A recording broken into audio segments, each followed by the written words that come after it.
안녕하십니까. 세상 읽어주는 남자 이상훈입니다. 오늘은 반도체를 둘러싼 정치 말씀 좀 드리겠습니다. 지금은 물밑에서 반도체 정치가 한창입니다. 중국을 반도체 공급망에서 배제하려는 미국은 자기 땅에 투자하는 삼성 TSMC에게도 혹독한 보조금 지급 잣대를 들이대서 동맹국을 당혹하게 만들었습니다.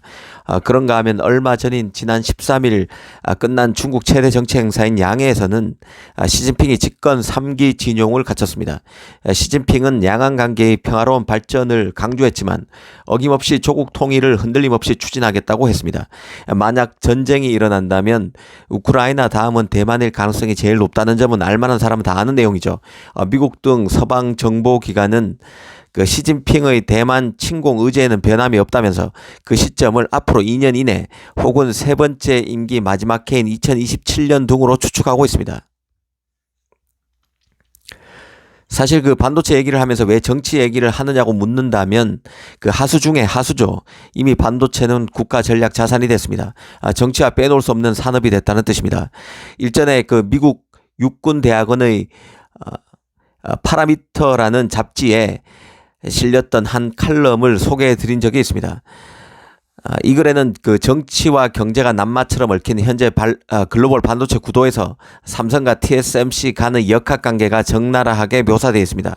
칼럼의 핵심 내용은 중국이 대만을 무력으로 점령하더라도 대만이 매력이 없을 뿐만 아니라 유지 비용이 많이 드는 곳으로 만드는 초토화 전략의 계획을 세워야 한다는 게 뼈대입니다.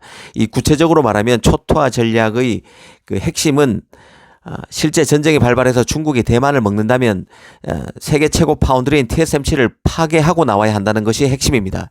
또 적어도 전쟁이 나지 않으려면 만약 중국이 대만을 계속 위협할 경우 TSMC를 파괴할 것이라는 경고와 위협을 계속 해줘야 중국이 전쟁을 벌리지 못할 것이란 게 그 내용입니다. 이런 얘기가 황당한 소설 같지만 현실에서도 충분히 개연성이 있는 얘기입니다. 제2차 세계대전 당시에도 프랑스가 나치 독일에 항복하자 프랑스 함대가 독일 손에 넘어갈 것을 우려한 영국은 프랑스 함대를 공격해서 1000여 명의 프랑스 병사들을 숨지게 했던 일화도 있습니다. 전쟁은 옳고 그름의 문제가 아니라 이기고 지느냐의 문제입니다. 그래서 항상 엄혹한 것이죠. 어찌됐든 이런 것들을 종합하면 삼성과 TSMC 간의 역학구도가 잘 드러납니다. TSMC의 대만 공장이 파괴되는 순간 미국의 유일한 대안은 삼성밖에 없다는 점이죠. 미국은 인텔이 미세 공정에서 계속 버벅거리는 상황에서 삼성의 최첨단 미세 공정 기술을 원할 수밖에 없고 이런 점을 우리도 잘 활용할 필요가 있습니다. 이건 양안 간의 전쟁이 실제 발발할 것이냐의 여부와 별개로 삼성, 더 크게는 한국의 전략적 포지셔닝에 관한 문제입니다. TSMC의 이런 지정학적 아킬레스건은 이 반도체 지형을 손에 쥐고 흔드는 미국에 맞서는 삼성의 그리고 한국의 굉장한 지렛대가 돼줄 수 있는 얘기입니다. 사실 새삼스럽게 이 이야기를 다시 꺼낸 이유는 대만의 정치 상황 때문인데요. 대만은 내년 1월 총통선거가 있습니다. 아시겠지만 대만은 원래부터 섬에 살던 내성인가 1949년 국공내전에서 패배해서 중국 본토에서 도망온 외성인으로 나뉩니다. 대만의 정치 지형도 내성인은 반중 성향의 민진당을 지지하고 공산당에 쫓겨서 대만으로 정착한 외성인은 언젠가는 중국 본토로 가겠다는 꿈을 갖고 있으며 그 결과 친중 성향을 띠고 국민당을 지지합니다. 그런데 내년 1월 총통선거에는 현 민진당의 차잉원 총통이 출마할 수 없습니다. 이미 2번 연임했기 때문에 3년임 제한 규정에 걸리는 것이죠. 그런 가운데 친중 성향인 국민당 출신의 마잉주 전 대만 총통이 이달 말인 27일 중국을 방문하는 것으로 알려졌습니다.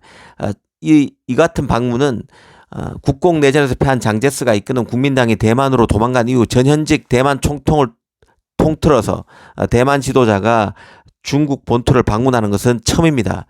만약 국민당이 내년 1월 선거에서 이기고 국민당의 대만이 이전 민진당의 대만과 달라지면 달라진 정책을 펴면 어떤 일이 생길까? 이런 근본적인 질문을 던져야만 하는 시기입니다.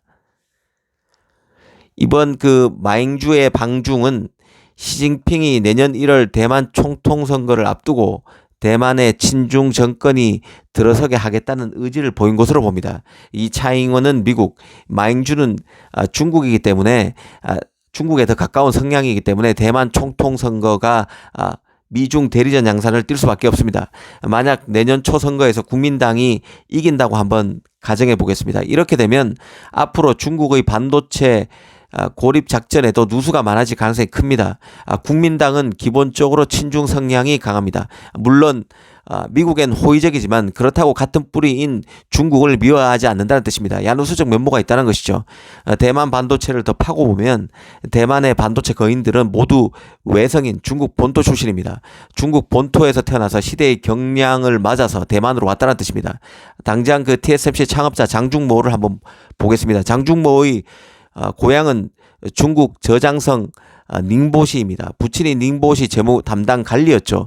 장제스 국민당 정부를 지지했기에 박해를 피해서 홍콩과 중국 본토 등을 오가다가 최종적으로 정착한 게 대만입니다. 중일 전쟁과 잇따른 중국 내전에 쫓기듯 장중모는 미국으로 건너갔고 그 이후에 테크 세계에서 걸출한 인물로 컸습니다. 이 반도체를 놓고 미중 간 전쟁이 시작될 무렵 TSMC는 미국의 요구에 하웨이와 신규 거래를 단절해야만 했습니다. 미국의 원천 기술이 들어간 장비를 활용하고 있는 TSMC로서는 미국 정부의 요구에 하웨이 칩을 더 이상 만들어 줄 수 없게 된 것이죠. 하지만 TSMC는 이 규제가 공식적으로 발표되기 전 하웨이가 TSMC가 없어도 상당 기간을 버틸 수 있게끔 칩 재고를 축적할 수 있도록 도왔습니다. TSMC가 극단의 규제가 미국으로부터 나올 것을 미리 예상하고 하웨이 칩을 규제 실시 훨씬 이전부터 무신양면으로 만들어줬다는 뜻입니다. 대만과 중국이 서로 배척하는 것 같지만 피는 물보다 진합니다. 이런 양면적 메커니즘이 현실에서도 충분히 작동할 수 있다는 뜻입니다. 사실 그 중국과 대만 커넥션은 중국 파운드리 SMIC와 TSMC 관계에서도 잘 드러나는데요. 지난 2000년에 중국 파운드리는 SMIC를 설립한 사람이 리처드 장, 중국 이름으로 장루징입니다. 중국 반도체 대부로 불리는 사람입니다.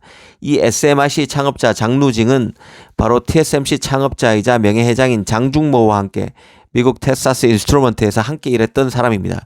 그것도 텍사스 인스트루먼트에서 장중모 바로 밑에서 일했던 사람이 장루징입니다. 장루징의 사수가 장중모였다는 뜻입니다. 이 장중모는 지난 1987년 50대의 나이에 TSMC를 대만에서 설립했었는데요. 그런데 눈에 띄는 것은 그가 2000년에 인수했던 회사가 바로 장루징이 대만에서 설립한 반도체 업체였다는 점입니다. 그러니까 두 사람이 모두 텍사스 인스트루먼트라는 미국 기업에서 함께 일했었고 대만으로 함께 건너왔고 두 사람이 별도로 회사를 꾸리다가 TSMC가 지난 2000년 장루징이 만든 대만 반도체 기업을 사들였다는 얘기입니다. 이 장루징은 이 기업을 판 돈으로 중국 본토로 넘어가서 그해 바로 SMIC, 중국 파운드리인 SMIC를 설립했습니다. 당연히 중국 본토로 혼자 간 게 아니겠죠. 대만에서 함께 일했던 연구원들을 데리고 갔습니다. 즉 SMIC의 뿌리를 찾다 보면 다 대만 반도체라고 볼 수 있고 TSMC와도 깊게 연관되어 있음을 알 수 있습니다. 중국의 칭하유니 그룹도 대만 D램의 대부로 불렸던 가오치안을 영입하는 등 중국 반도체 기업의 핵심 인재는 다 대만 출신입니다. 그래서 많은 이들이 중국 반도체 굴기는 사실상 대만의 파운드리 TSMC 그 메모리 기업인 난야, 윈보드 등에서 기술 수요를 등에 업은 것이라고 말하는 것이죠. 지금 중국과 미국이 각을 세우고 있고 그 중심에는 반도체가 있습니다. 하지만 이런 배경과 역사를 알면 지금의 미중 관계 악화에 따른 반도체 시장의 역학 구도도 이면을 생각해 볼 수밖에 없습니다. 분명 앞에서 언급한 역사는 과거일 뿐입니다. 현재 TSMC는 중국과 거래를 끊고 있습니다. 하지만 이런 움직임은 미국에 의해 강요된 것이기도 합니다. 대만의 정치 지형이 달라지면 미국이 주도하는 새로운 반도체 지형에서 삼성의 몸값, 한국의 몸값은 이전보다 훨씬 더 뛸 것으로 보입니다. 이 반도체를 둘러싼 정치를 항시 예의주시해야 하는 이유이기도 합니다. 감사합니다.